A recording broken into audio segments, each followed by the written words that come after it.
Assalamu alaikum to all of you. I welcome to you all to second day of our conference. And first of all, we shall start with the Qiraat Quran. Bismillahirrahmanirrahim.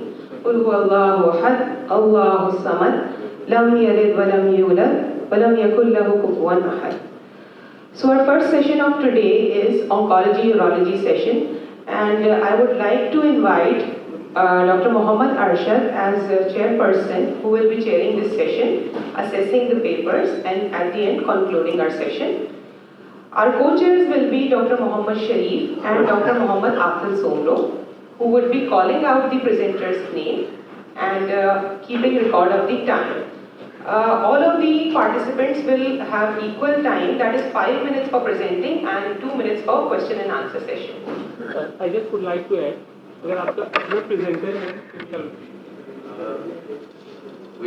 I welcome you all 29.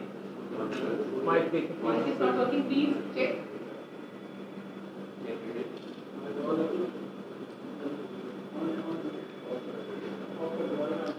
We are starting our first session of urology and oncology, and I will request my co-chairs, Dr. Afzal Somro, and to all the presenters.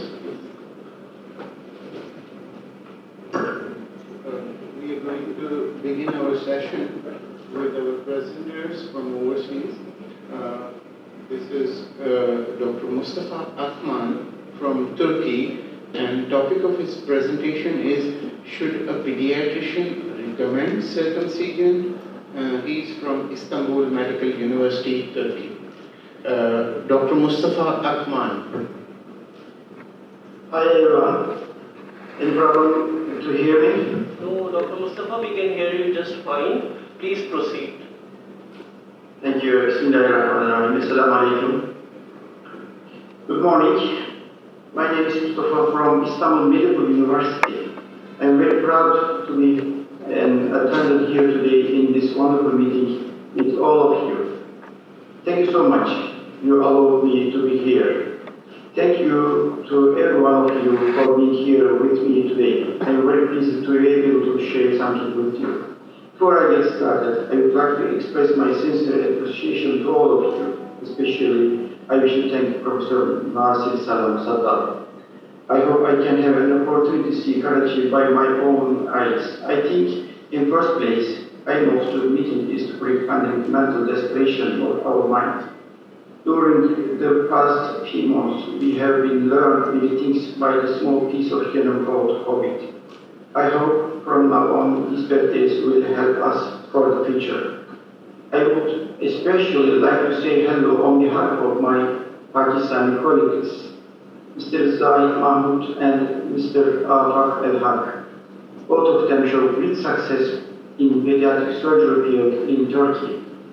I was very glad to work with them. Well, I don't want to take too much of your time. Minimum numbers and many things can be spoken for circumcision, but some of them would be impressive. 1 out of 11 boys with urinary tract infection is circumcision regarding to daily visit. 1 out of 600 circumcision boys can be protected by circumcision in general population. Numbers can differ. In some countries, circumcision have rising popularity because of HIV infection, such as Republic of South Africa. Dr. In Mustafa, let me stop you there. Do you have a presentation? Sorry. Please share your screen. I am so sorry. No problem, no problem. Popularity because of to help on newborns general health conditions such as United States of America. Pain is the main problem in the surgery. Major institutions focus on pain and complications such as Dr. American. Can you please run your presentation, because we can see your title slide only. Can you?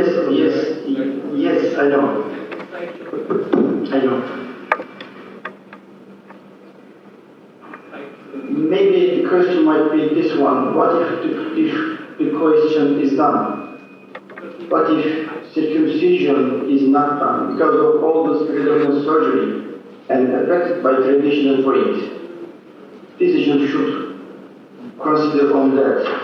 If there is a mechanical problem, can cause stasis in urinary system, circumcision can be operated. If family sees reality in the surgery regarding to religion or regional tradition or whatever, not risk to them. Circumcision is a social reality that needs to be evaluated in many ways. The pediatrician should know the details of the procedure as well as the practitioner. There are many question marks to be answered in the circumcision process. We have to clarify these questions. Neonatal circumcision. Very sorry.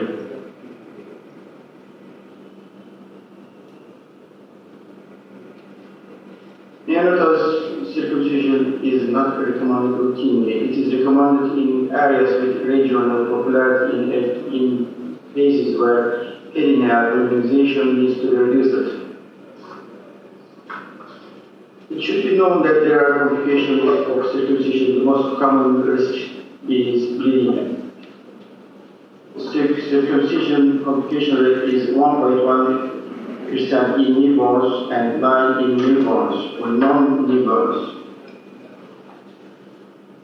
As a pediatric surgeon,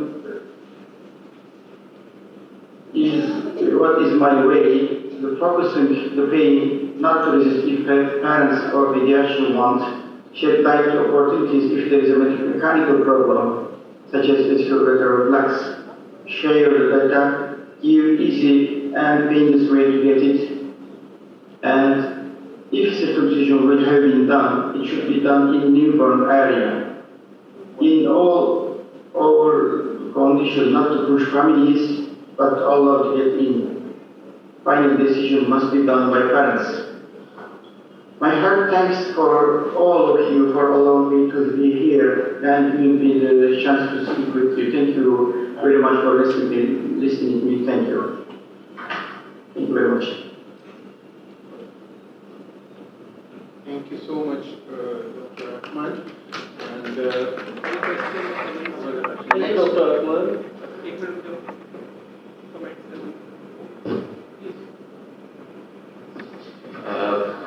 So, Doctor, who is doing circumcision in your country mostly? Sorry? Who performs circumcision in your country mostly, the pediatrician or pediatric surgeon? By 20 pediatric surgeons mostly do the circumcision. But before the 2000, many non-doctors could do this operation. But from the 2000, mostly pediatric surgeons do this operation. Thank you.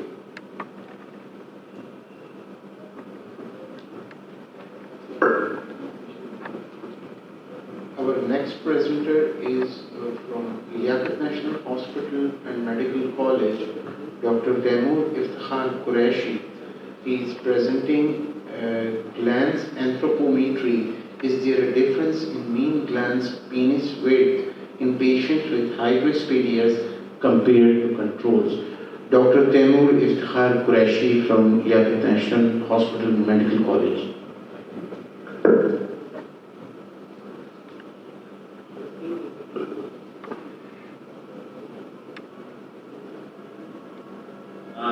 My name is Dr. Taimur Iftikhar Qureshi and I'm a resident trainee at Liaquat National Hospital and Medical College.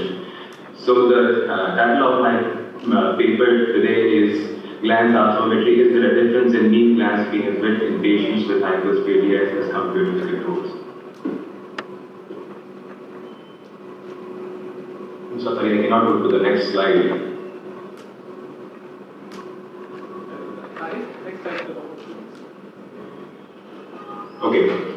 So the objective were to determine the mean gland skinner's width in patients with distal hypospadias and to compare mean gland skinner's width in patients with distal hypospadias as compared to children who don't have these deformities. And in our study, we included children that were booked for routine circumcisions and those children who had So we performed a simple cross-sectional study in Dhaka National Hospital after taking the approval of the Ethical Review Board. The inclusion criteria that was set was children between 6 months of age to 4 years of age that presented to the Paediatric Surgery Outpatient Department and were booked for elective surgery. And these children included children with distal hypospadias, children with inguinal hernia, and children that were booked for routine circumcisions. However, the children who had cryptorchidism or children who were previously operated for hypospadia or had received hormonal therapy were excluded from the study. So a period of 1 year from January 2020 to 31st Jan 2021, we enrolled 100 patients in which we assessed using the standard Berlin caliber the gland skinner's width, that is the virus dimension, as you can see on the screen from point A to point B in all three types of our children. To assess the mean gland skinner's width, whether it was statistically significant, not be used the ANOVA test, and the p-value of less than 0.05 was considered as statistically significant. So the results were as follows. So our total of 100 patients, 42 patients were of distal hypospadias, 27 patients were children who were booked for routine circumcision, and 31 patients had inguinal hernia. The mean gland skinner's width in patients with distal hypospadias was lower as compared to those children that were compared as healthy controls. The mean gland skinner's width in patients with distal hypospadia was 13.35 with a standard deviation of 0.91. The children with inguinal hernia had a mean gland skinner's width of 14.48 with a standard deviation of 0.76. And children that were booked for routine circumcision had a gland skinner's width of 14.25 with the standard deviation of 0.76. So there was a difference in maximum and minimum gland skinner's width for distal hypospadias patients. The maximum width that was recorded was 15 millimeters, whereas minimum width that was recorded was 11 millimeters. For children with inguinal hernia, the maximum width of gland penis that was recorded was 16 millimeters, whereas the minimum width of gland penis that was recorded was 30 millimeters. And similarly, in patients that were booked for routine circumcision, the maximum width was 15 millimeters and the minimum width was 30 millimeters.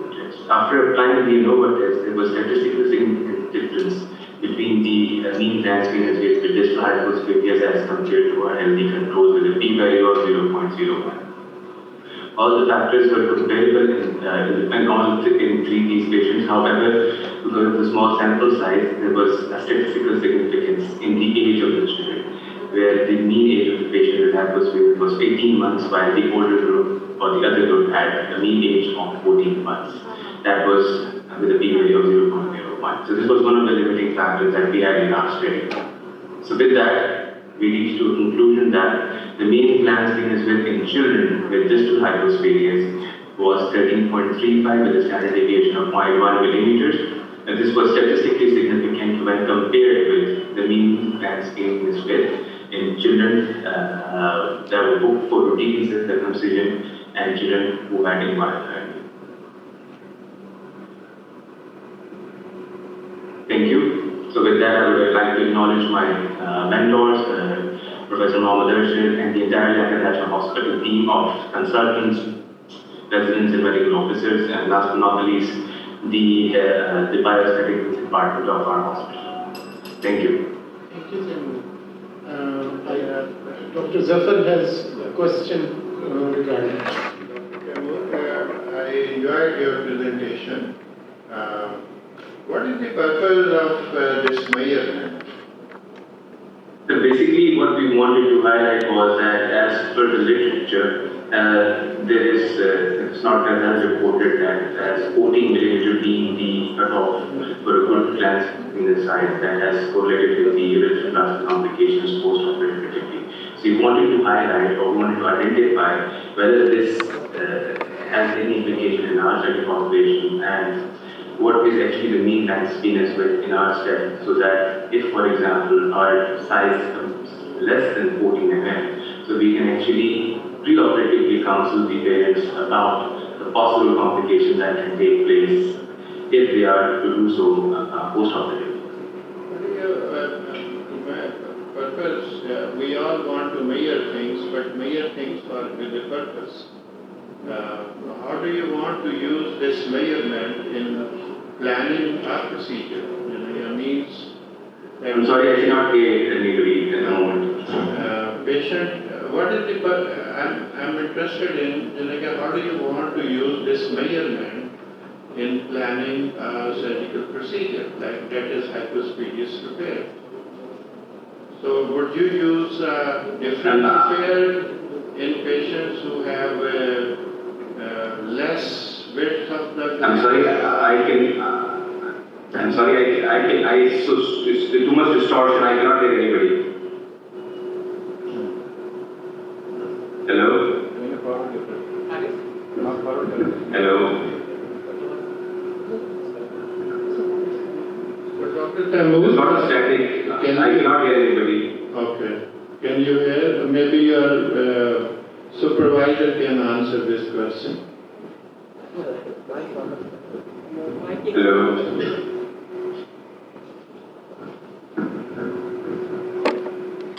I think it Hello? Can you hear me? Yes, yes. Yeah, okay. I cannot hear anybody. Okay, I'll take the question of Dr. Zafar because you cannot hear it. First thing was that is there a difference between normal children and children who present with hypospadias, gland size? Because we know gland size has an important implication when you reconstruct by any method, because all methods involve gland reconstruction. The technique may be different. So the answer is yes, there is a difference between children who we took as control versus children who have hypospadias. Then we did not have our own data that what is the gland size of children who present to us in our population, because every country has different build-up of human beings, and so we did not have that data available. So we now have our own data available that what is an average gland size of children who present to us with hypospadias. And then we know from literature that a certain gland size, when you reconstruct, have different implication in terms of complication. So that if the gland size is smaller, then we will be more sensitized and informed consent is better explained to the parents. And plus we are able to pay attention to those, and we may modify technique accordingly. So this was the importance of doing this study. Thank you very much for your question.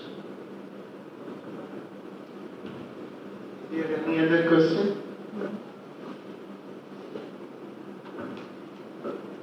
Okay, then we will proceed with our next presentation, which is from National Institute of Child Health, Janasian Medical University, Karachi, and the topic of presentation is testicular atrophy in patients with undescended testes following Fowler-Stephens stage 2. And the presenter is Dr. Atul Fatma. I request her to come and present. Thank you.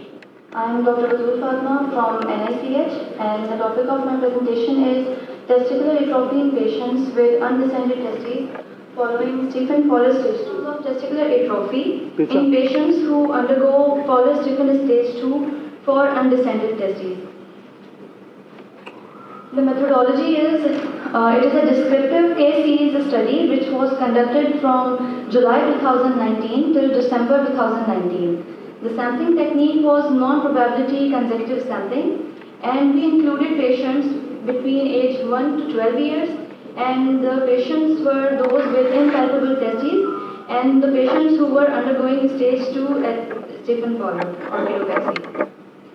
Okay, so we took intraoperatively the size using vernier caliper once the testis was in hand. So it was an accurate measurement which we took with vernier caliper, and post-operatively on follow-up when the patient presented to OPD, we palpated the testes in the scrotum, and later on at 6 weeks and 3 months post-operatively, we calculated the sizes using ultrasound. Okay, so the results we got were that out of 85 patients that we had, 16 of the patients had decreased in size. The testicular size was decreased, and in 69 patients it was not. So it was 19% testicular atrophy rate, and in different studies there is a range between 8 to 20%. So it was it was within the limit, and obviously a little bit upper higher. Pre-operative mean testicular volume in centimeter cubes was 0.98, and post-operatively it was 1.0. So this slight increase in mean, which is almost equal, but the slight increase we expect is due to the different modality that was used to measure. Initially we measured it with vernier caliper and later ultrasound, so ultrasound might have overestimated the volume. And we stratified this data into different age groups, considering that the lower age group will have less rate and the higher age group will have more atrophy rate, but it was not statistically significant as we can see in this. So there were 8 out of 36 patients in the lower age group. There was atrophy in 8 patients, which is almost 9%. And also in patients who were greater than 6 years, they also had 9% testicular atrophy rate. And size of the testis that was operatively that was seen, it also did not affect the atrophy rate. The p-value was not significant for that as well. So the conclusion, we concluded that SF2 in terms of testicular atrophy, our rate was comparable to other studies.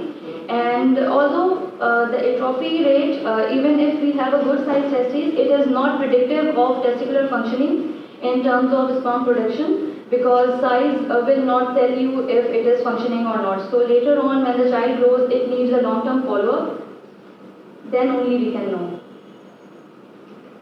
These are the references I used for the data I have referred in my presentation. Thank you. Thank you. So any questions for this presentation? People all from Pakistan, but we don't see a long-term follow-up. Everybody claims that 100%, almost 100% their testes actually salvaged, even when they are doing maybe single stage or maybe different techniques of doing orthopexy, epicortism in palpability, which are in intra-abdominal location. So I think there needs to be some kind of standard protocol for documenting the results. And that the need of follow-up is very important in this field. On one hand, we always say that intra-abdominal testes are smaller in size and their growth is active, and many of them will atrophy automatically. But surgeons claiming that they achieve 100% salvage rate and then their testes are growing as well, that sometimes seems, I think, overestimated. I want to comment on this lateral condition test, single stage or 2-stage. Whenever I go for the 2-stage for understand tests, there is more chance of atrophy in the follow-up I have seen also. So this is correct that the follow-up is not good, one, and the results are not that what we are showing only in case of understand tests, because even in literature the chance of atrophy is more in cases that do the stage 2. I think there should be a multi-center study, or there should be good follow-up for comparable results. After the procedure, you measure the size of the testis. So we took the sizes after 6 weeks and 3 months. So 6 weeks and 3 months. I think, point made by Dr. Jamshed and Dr. Baroni is appropriate. For first 3 months, you will have inflammatory changes in the testes, post-op inflammatory changes, and that may give you a false sense of security that your testes are surviving. So what is the standard? What I believe these measurements should be made at least 1 year after the procedure. I have a question regarding this. That although there should have been more variables like post-operative Doppler as well, but this is a known phenomenon that after SF2, there is a decrease in size of the adjacent ST. And we all know that, and there are more experienced, way more experienced people sitting there right now. So what was the need of this study in the first place? Like, this is a known phenomenon. So what was the aim that you were, aiming for? Dr. Jamshed will take this question. Yes, sir.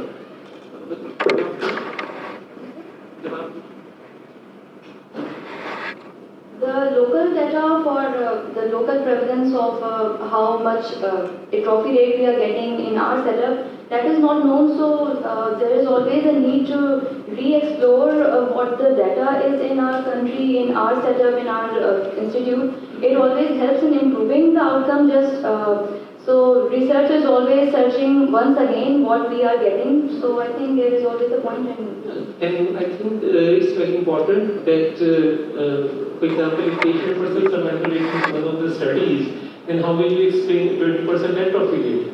So that's very important. If somebody is giving a fake data and it's being getting published, and someone else is bringing data which showing high, because there can be a medical legal issue as well. So it's important to document it so that variability should be known to the people, and maybe then those who are reading the data and then coming to you and asking for how much salvage rate would be of that of the testes, should we go for orthopexy or not? So this is important to have in hand the evidence-based report rather than relying upon the literature only.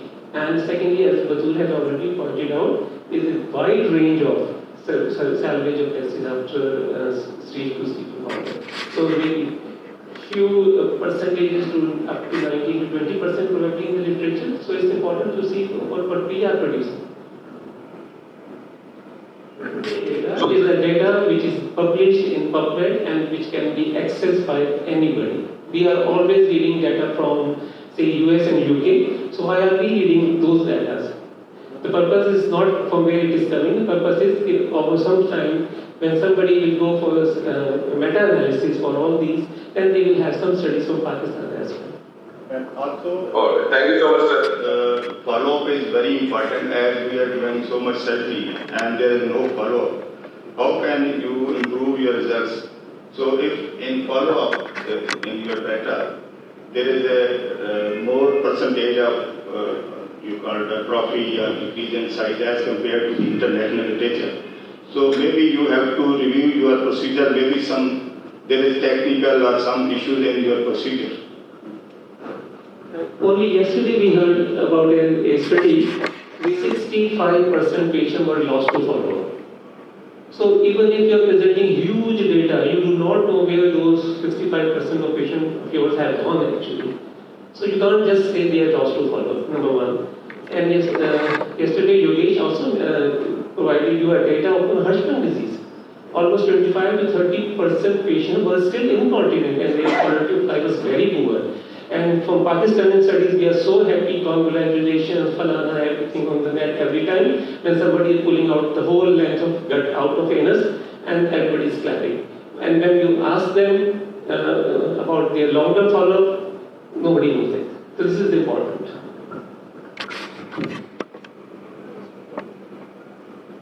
Our next presenter is Dr. Anam Manzoor from Children's Hospital and Institute of Child Health Law, and her topic of presentation is post-hypospadias repair, penile scoring in.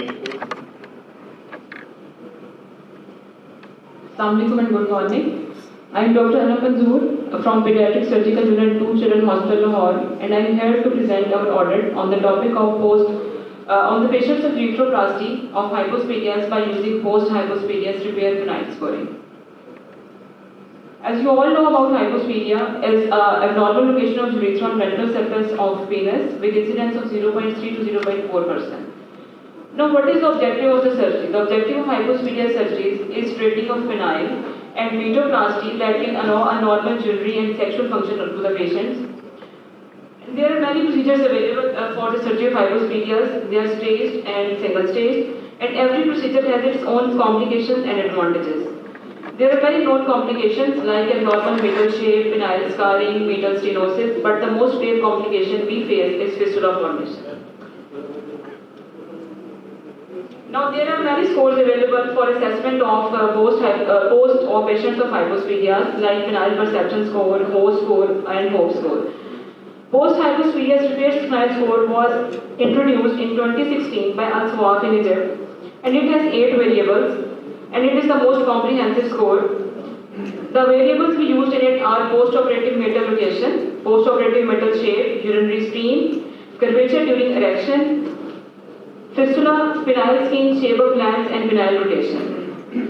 On the basis of score, patients are categorized as excellent, acceptable, poor, and crippled. The objective was to evaluate the outcome of our hysteroplasty in patients of hypospedias repair. This was a retrospective study conducted from November 2017 to December 2020 after taking ethical review board approval. During these 3 years, we catered 37 patients of hypospedias. Majority of them presented with venoscrotal hypospedias, followed by coronal, distal, penile, and subcoronal hypospedias. In case of staged repair, we mainly opted for BRCA, and in case of single stage repair, we opted for Snodgrass repair. In our results, in stage repair, the mode of repair was 20, and in single stage repair, it was 21. The fistula rate was 23% in stage repair and 17.52% in single stage repair. P-value was not significant. 3 patients of fistula had undergone breakthrough surgery and now they are doing fine. According to outcome, 63% of our patients fall in excellent outcome, 33% in acceptable, and 3% in crippled. There are some pictures of post-operative patients with excellent outcome. As you can see, normal shape, minimal penile scarring. These are the post-operative pictures of patients with acceptable outcome. As you can see, the metal shape is not very good and penile scarring is present. This is the picture of our triple case. As you can appreciate, fistula, severe penile scarring, abnormal gland shape, and penile cording, most probably due to scarring. Conclusion. Although majority of our cases fall in excellent scoring according to PHRPS, but post-operative complication of hypospedias repair are still a management challenge. And fistula formation is the most grave and complication which we face, and management of crippled cases are still a dilemma. These were the references used, and thank you.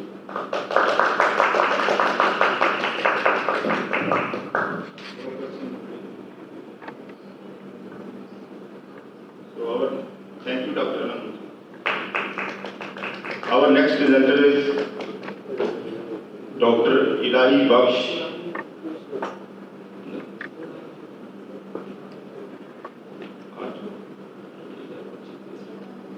Dr. Ilahi Baksh from Gambit Institute of Medical Sciences, Gambit, Sindh, and the topic of presentation is clinical practices of patients outcome of Dr. Ilahi Baksh. Pediatric surgeon at KIMS. I started pediatric urology from August 19 at KIMS Gambit.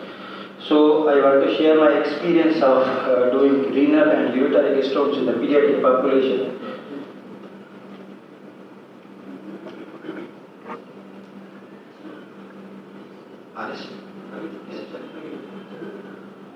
Next slide.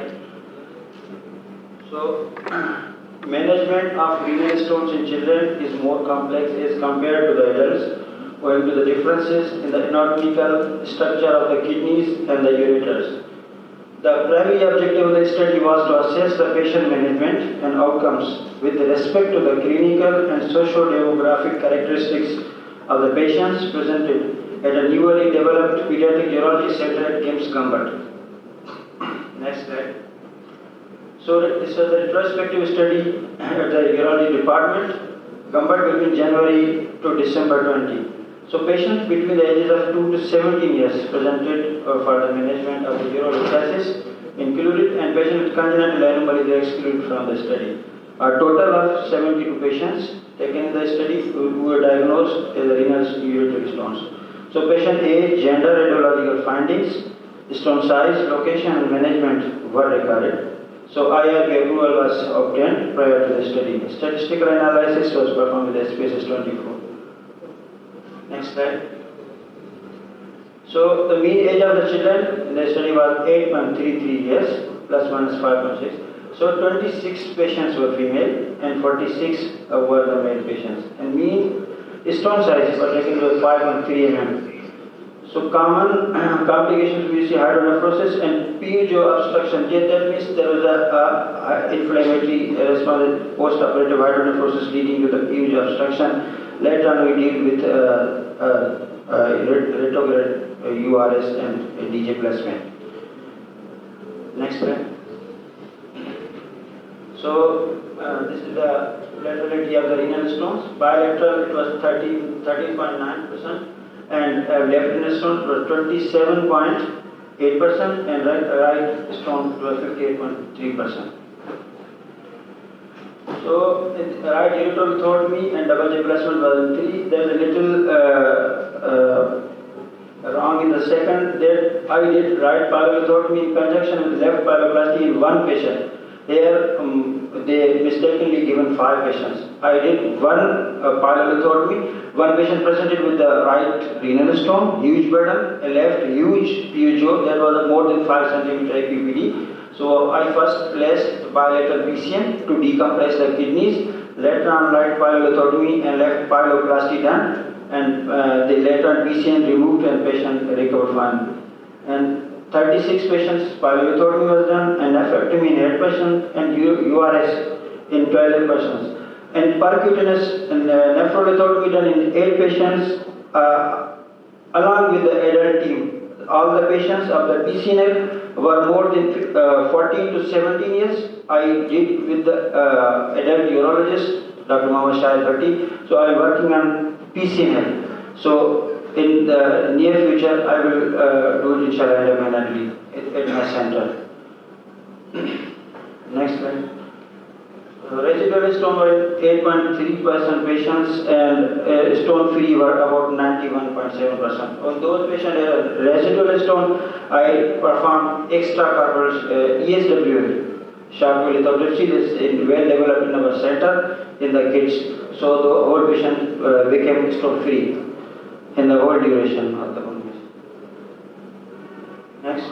So the majority of the pediatric population has solitary right renal stones. And most common procedure performed at our center was pyelothotomy, and the majority of the patients had a good post-operative outcome, and residual stone rate was low in this study.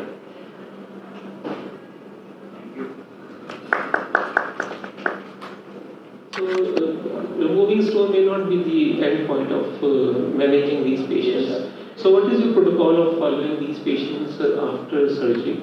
Yes, sir. I used to do a chemical analysis of these stones.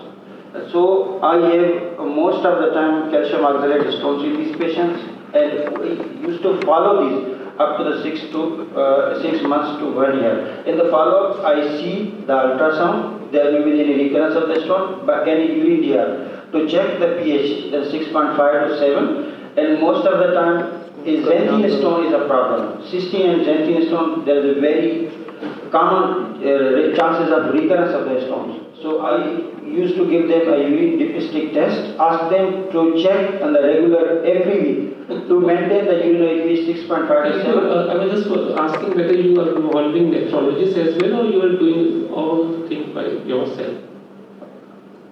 I mean, you refer your patient out to a nephrologist and then they follow the patient, or you are doing? Yes, I am not the pediatric nephrologist present at the Gamescom, but we have the adult nephrologist. So those patients who are problematic, I discuss with the nephrologist. We have a good nephrology team because there is a kidney transplant. So I discuss with them with these cases what are problematic.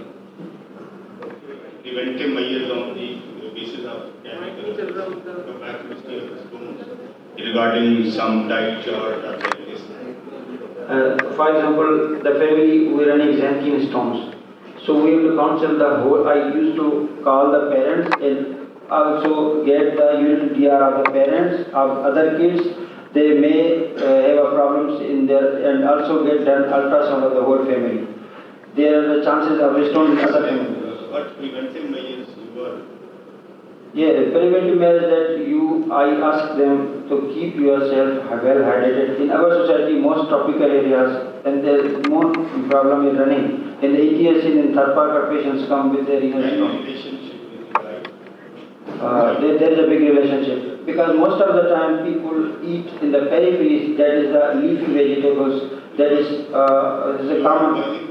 Because in Multan, I used to get this there is a web-form chart, they advise some preventive measures for the stones according to the type of biopsy. Yes, I will implement. I haven't. Second question, any complication found after Yes, I did in an 8-year girl, there were right renal multiple stones. I did pyelothotomy. Did check the distal patency, ureter was patent at the time of the surgery. I didn't keep DJ stent. There was a forgotten two stones in the kidney. They were about 0.8 centimeter in an 8-year kid. One stone passed and stuck at the distal ureter. So the urine started to come in the drain and the second and third post-operative day. So I repeated ultrasonography and X-ray KUB. I found a distal ureteric stone.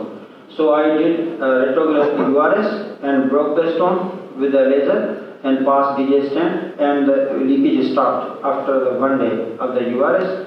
And other residual stone were in the upper port. I did extract ESWL, 2 episodes of the ESWL, and patient became stone free. And then later I removed the DJ stent. Dr. Bhatt, this is just a comment. Question, they are stressing you to make stone unit way beyond just operating. Okay, sir. Sin falls in a stone belt. Yes. And we don't know why people are forming stone in this area. I think you are in the best position. If you join hand with the lab and the nephrology, you can do wonders. I have taken in pediatric nephrologists, but there are very rare pediatric nephrologists to come to the KIMS government because located in the periphery. I will try my best to bring one pediatric nephrologist also there for the further management. For just discussion, I have operated more than 250 cases of the stone, more than 100 bladder stones. That's fine. That's fine. Yes, next year you will operate 500. Yes. But what I am trying to say. Yes, I understood your point. I understand. So unit, so yes, that sir. you can start work in preventing these stones. Yes, sir. That would be a greater contribution than doing few surgeries. Thank you, sir. Ghulam Muhyiddin from Children's Hospital and Institute of Child Health Lahore. Topic of presentation is comparisons of Snodgrass and urethral mobilization in distal hypospadias repair. Dr. Ghulam Muhyiddin. Assalamualaikum. My name is Dr. Ghulam Muhyiddin. I am here to present the study that was done in the Children's Hospital Lahore Surgical Unit 1. My study was comparison of Snodgrass and urethral mobilization in distal hypospadias in terms of outcomes.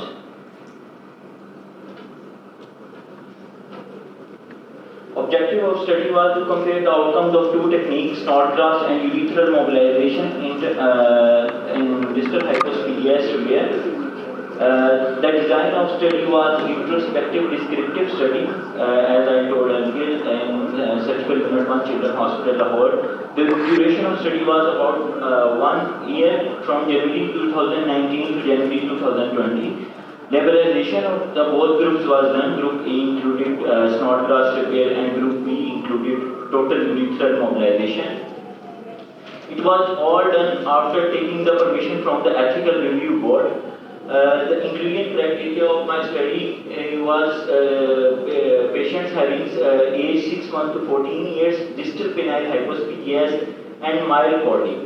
The patients that were not included in the study, age less than 6 months, proximal hypospadias, distal hypospadias with moderate to severe body, small size penis, connective tissue disorders, and syndromic child, as well as the patients that were having mild body pre-operatively and on the side on per-operatively having large body, that were also excluded. The parameters that were followed post-operatively included fistula, meatal stenosis, poor stream, hematoma, wound infection, skin necrosis, granular dehiscence, urethral retraction, and recurrent clotting. Data was collected and analyzed by using SPSS 23.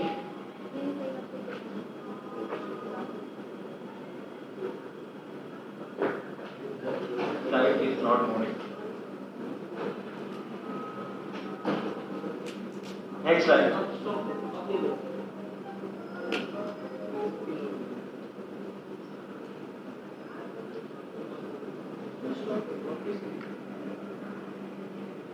Results. 30 patients were included in my study. Mean age was 71.5 months. 13 patients underwent Snodgrass repair and 17 were operated by total urethral mobilization technique. This is a pictorial form on operating pic. This is a graphical representation of complication rates in both groups. As it shows fistula in Snodgrass, there were 4 patients having post-operative fistula in Snodgrass as compared to none of the patients having fistula in total urethral mobilization. And there is meatal stenosis in 5 patients in Snodgrass as compared to the 1 patient in total urethral mobilization.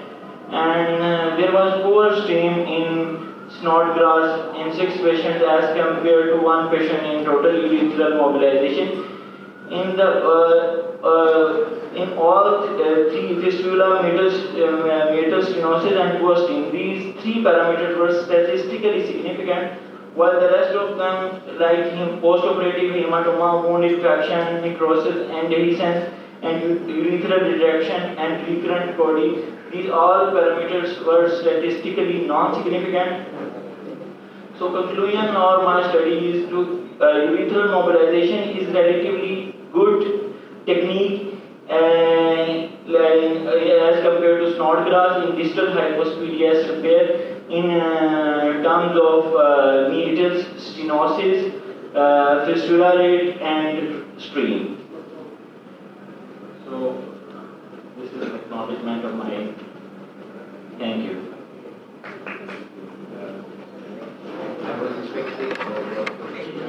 I think I enjoyed your presentation and very good results which you have shown. How long you have followed your patient? Sir, we followed patient up to 12 weeks, starting from the 2nd week. So you have just followed your patient for 3 months? Sir, if there were complications, if there were post-operative complications, then follow-up would be long. Maybe. But I am asking, how long was your follow-up? Sir, 3 months. 3 months. So I think both are well-described techniques. And up to what extent you mobilize the urethra?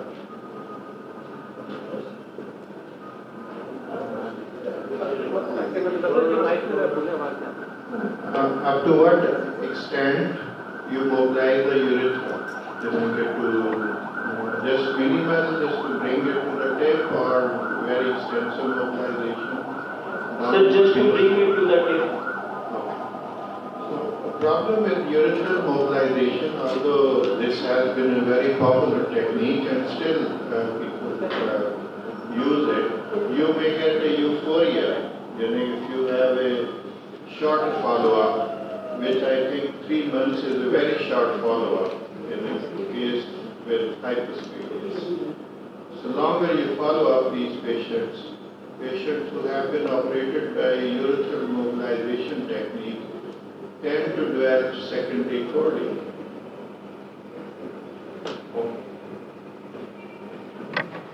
The problem is that your distal urethra is not formed, and that is deficient.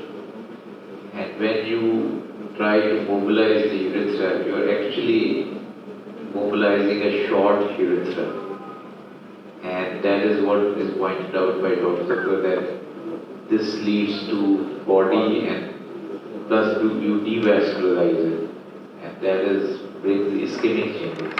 And that is why this urethral mobilization is out of favor now, rather than saying that it is it has been studied in international literature. What I saw in your presentation is your rate of fistula and complication in Snodgrass repair. So, how do you compare it with the literature? In the literature, most of the literature shows total urethral mobilization is better technique in terms of meatus, stenosis, and strain as compared to total urethral mobilization, as compared to Snodgrass repair.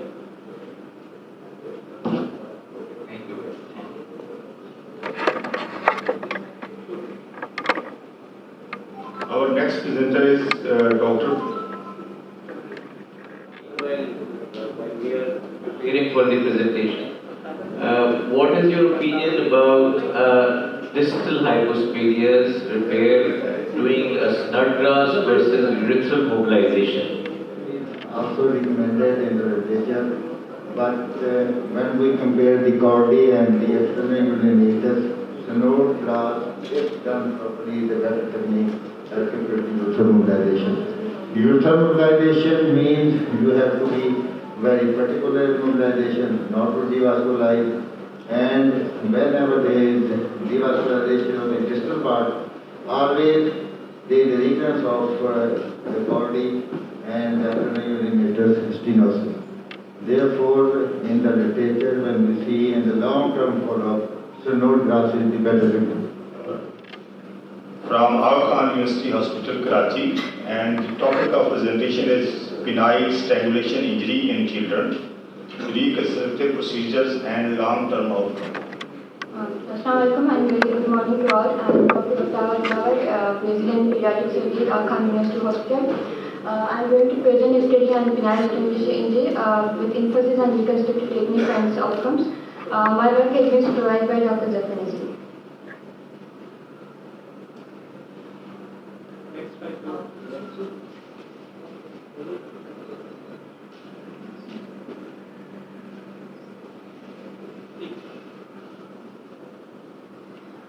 So before giving presentation, I would like to highlight a case of penile strangulation injury by presenting a case.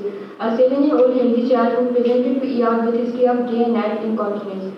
On examination, the thread was tied around the glands. After removal of thread, we found the fistula on the surface of glands, as you see in this photograph. The penile injury was graded from 0 to 3 as described by Bashir et al. Grade 0 is a constriction of skin without urethral injury. Grade 1 is a partial division of corpus spongiosum. Grade 2 is a complete division of corpus spongiosum. And grade 3 is gangrene, necrosis and inflammation of the glands.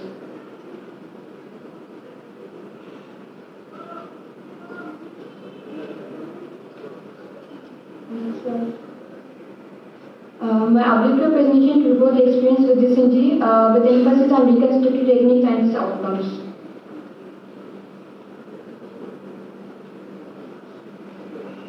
This is a case study conducted at Akhmaan University Hospital over a duration of 28 years. After ERC approval, details of the patient were retrieved from the medical records.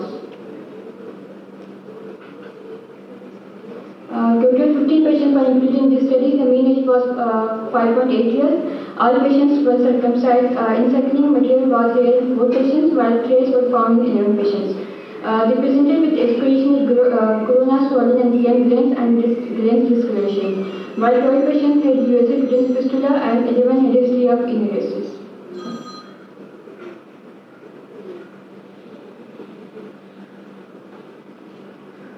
The patients came to ER clinic after delay of 1 to 4 weeks. Etiology is excellent in most of cases, while some of the patients have disclosed that they carry the thread around the glands for breastfeeding to avoid the parental punishment. Patients were further classified from according to grade of injury. Grade 0 was found in 3 patients, grade 1 in 3 patients, grade 2 in 9 patients, while none of the patients had grade 3 injury was found in our study. Patient with grade 0 injury requires removal of constructing material, while 12 patients had reconstructive procedure, which I am describing in the next slides. This procedure was performed under general anesthesia and cordial block. Rubber tourniquet was applied to obtain bloodless feed. Penis was developed after circumferential skin incision on the shaft. The transected urethral ends were mobilized for about 5 mm within the glands and shaft and taped to each other over the appropriate size Foley's catheter with fine suture, and no attempt was made for formal urethral anastomosis. After anastomosis, the opposing surface of corpora was degraded and they opposed to approximate with each other. The blood pressure was approximated and the penile skin was rolled back to cover this urethral repair. We think this technique prevents the urethral fistula and improves the sensation of the glands. The mean follow-up was 6.5 years. Only one patient had developed urethral fistula with grade 2 injury, which was repaired after 6 months as a regular procedure, and all patients had satisfactory good outcome. This is a photograph of one of the patient before the procedure with grade 2 injury and after the reconstructive procedure. Please note this advancement of the skin over the glands, and this prevented fistula formation and improved the sensation of glands. So different surgical techniques have been described in literature, like Cox urethral mobilization, urethral advancement, glanoplasty, incorporated procedure. These are very complex procedures and associated with complications like poultry and loss of bleeding urethra. The technique which we have presented in this study is very simple and can be performed in single stage. Conclusion: penile tourniquet stimulation is very uncommon in children. A high index of suspicion is required for early diagnosis, as timely management by simple technique can circumvent lifetime unhappiness. The technique presented is simple and can easily perform in single stage with minimal complications. We believe advancing normally innervated skin onto the glands may prevent urethral fistula and improve the sensation of glands. Thank you. My acknowledgement to Dr. Zafar Nazeer, Dr. Javeria Kamal, and my faculty and colleagues. This paper is open for questions. Nice presentation. Thanks for sharing your experience. I would like to know, after the presentation to the ER, after how much duration did you operate for the reconstructive procedure or the definitive procedure? So as soon as we came in the ER, we had taken the patient to operation theatre on the next day. We had removed the stent, and then after further examination, the thing was carried around the room. No, when the patient presents to you the next day. Yeah. Because this was not, the patient came to ER visited in the night and we operated in the early morning. All the patients presented at night? Not all patients, but usually we operate in patient on next day.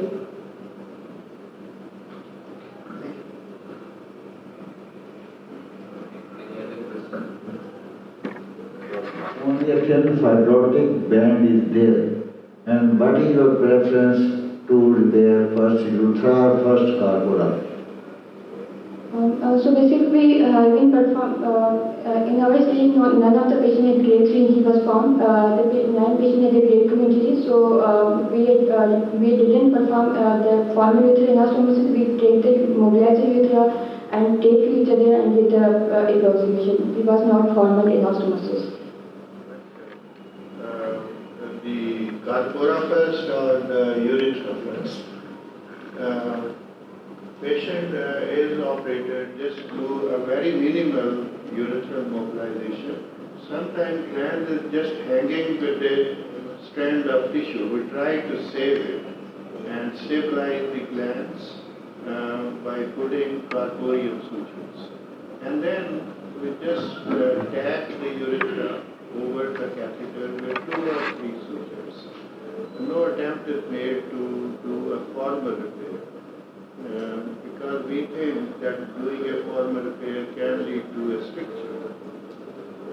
So I hope I have explained. for the audience because the hole will repair on the whole side all around. There are chances of gangrenous. We used to repair 2/3 of the glands with the carpula and leave urethra and one side as such. That is repaired in the second stage when the circulation is established and the color remains intact. Because in the initial stage, due to the devascularization, gland is hard, not a soft tissue. That is hard and fibrosed. Therefore, 2/3 is repaired in the first stage and remaining urethra and the 1/3 is repaired in the second stage. Our unit is doing like this one. But sir, the literature says the two-stage procedure with complications like poultry and there is a chance of loss of gland in urethra. So, in the single stage, I think easily performed. Try to save the glands, not to operate in single stage. These are in stage 3 and stage 4 injury. Yeah, I think this technique, we all pediatrics will need to familiarize with this technique because we do get cases, and now a new thing which is coming up is that after circumcision we are seeing urethral transections very close to the corona, and these are very difficult to repair. And as a pediatric surgeon, I think we need to get to know these techniques because we will all be required to do these cases one day or the other. And this is important to know that how to repair them. Thank you very much for sharing your experience. So with this, we move to last presenter of this session, Dr. Aisha Bakhtiar from Liaquat National Hospital and Medical College, Karachi. Topic of presentation is comparative study between usage of weekly oral cyclic antibiotics with cranberry usage in prevention of recurrent urinary tract infections in neurogenic bladder patients. Dr. Aisha Bakhtiar. Third-year resident at Liaquat National Hospital, Paediatric Surgery Department. And my paper is about a comparative study of usage of antibiotics and cranberry in prevention of UTI in neurogenic bladder patients. Next slide, please. So as we know that UTI is the most common infection in the patients with neurogenic bladders, and our literature, we do not have any proper guidelines in prevention, diagnosis and treatment of complicated UTIs in these patients. And therefore clinicians use antibiotics non-judiciously to in the prevention of UTI for these patients, and we therefore bear the emergence of resistance, and therefore cycling of antibiotics can be an option to prevent UTI in these patients. Next slide, please. Our objective of the study was to determine the frequency of UTI in the two groups, and we compared the impact of the two in preventing UTI in each gender. In our study, we took the definition of weekly oral cyclic antibiotics as administration of alternate oral antibiotics every alternate week, and new episode of UTI was considered when there was fever, pyuria, and a positive urine culture. The study was a prospective cohort study that was conducted during the year 2017 and till 2020. It was a non-probability consecutive sampling done with an inclusion criteria of children with neurogenic bladder with meningomalocele. They were of the age 1 to 14. They were trained for CIC, and they were using anticholinergic drugs and have at least one episode of symptomatic UTI per year with the bacterial sensitivity to the antibiotics that were chosen. Exclusion criteria included those that were less than 1 year of age, that had asymptomatic bacteriuria, they had renal stones or renal failure, and they had allergies to the known antibiotic. So we had a total of 25 patients with approximately same number of male and female genders. There were 5 patients with reflux, and of them, 2 of them had grade 1 to 2 reflux, and 3 of them had grade 3 to 4 reflux, and there was no patient with grade 5 reflux. So in our study, the most common organisms, the strains we found were E. coli, Klebsiella, and Proteus with the following sensitivities. Next slide, please. So this is our data, and we did a comparison between the two genders with reflux and without reflux, and we see the frequency of UTI in the both groups.